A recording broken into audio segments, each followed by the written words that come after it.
Anime finished this year number 44. Ooku, The Inner Chambers, 8 out of 10.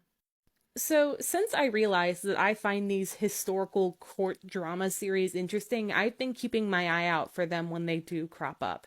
This was one that I had my eye out for in general, though, since it was based on a manga that I had seen highly recommended. The story here is a compelling one, but I can't say the way it was told was entirely perfectly done.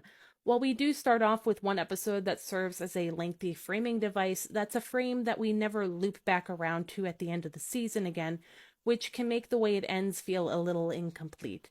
I've seen some people who were more interested in the frame story rather than the lengthy flashback that it facilitated, which I can understand, but I was interested in both stories, so I don't mind all that much once the flashback really got rolling. While I was always interested, and this one is easy to binge, I do admit that this one does not hold your hand and guide you through. It's going to expect you to be paying attention and to keep up. It's also going to expect you to have a basic grasp on Edo history, which I certainly do not. As a result, a lot of the historical parallel type content really flew over my head. It's definitely still enjoyable if you don't have that context, but I can only imagine the extra layer that knowing that would have spread on top of the entire show. I did have a good time watching these characters, though.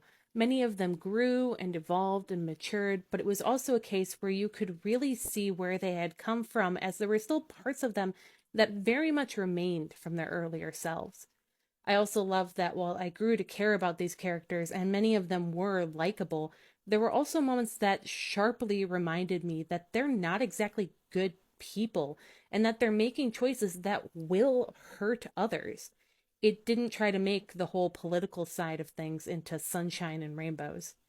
It leaves off quite suddenly, though. While I am interested in giving the manga a read, this one definitely needs another season to make the show feel as if it wasn't suddenly cut off.